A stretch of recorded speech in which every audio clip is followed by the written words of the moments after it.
Assalamualaikum. Okey, petang ni kita ke kebun mertua Abang kejap. Tadi mesin rumput sikit. Okey, inilah keadaan pokok selepas hujan beberapa kali. Dan baja pun dah letak dah nak watak. Yang subuh punya. Mesin pun kita mesin bahagian dada je. Okey, mesin bahagian dada je. Petang ni yang ni je. Apa ni, satu lorong. Satu lorong pun apa tak sempat sampai hujung. Yang ni mesin yang dada tu pun tak habis lagi. Nak kejar supaya boleh letak. Kalau ikut sepatutnya dah boleh letak baja yang apa, yang kedua. Boleh letak baja kedua. Inilah buat lorong dulu, lepas tu kita mesin apa di pangkal pokok.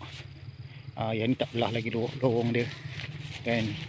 Ni yang tepi tu hari pokok kecil kita dahulukan sebab nak letak baja kan. Kalau yang sana tu besar sikit, yang sana. Okey, macam itulah keadaan. Abang kata selepas musim kemarau sampai bulan 5 hari tu kan, bulan 6 baru mula hujan. Okey, ni bulan 7 dah masuk 2 bulan hujan, alhamdulillah. Dan okey, yang store pun dah siap. Tu yang store. Apa ni, cuma tunggu nak masuk apa, elektrik TMB. Okey, yang ni pun, yang lorong yang depan ni pun dah mesin hari tumpu yang depan. Tengok kesian pokok kelapa kan, pokok 5 pun alhamdulillah. Cuma yang sebelah sana tu apa ni, kurang subur. Ingat nak apa, nak letak baja bagi dia cepat pulih sikit. Sebab sekarang ni musim hujan memang elok kalau mau baja, cumanya rumput lah kan.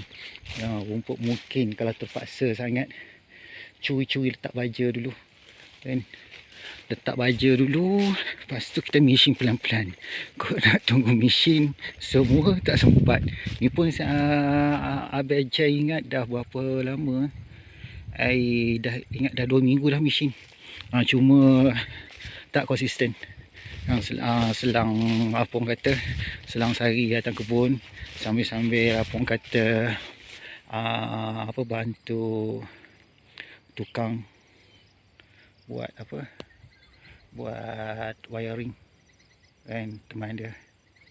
Okey, itulah keadaan dia. Okey, yang ingat yang tu je dulu untuk petang ni, sehingga berjumpa lagi di hari yang mendatang. Okey, terima kasih yang menonton. Assalamualaikum.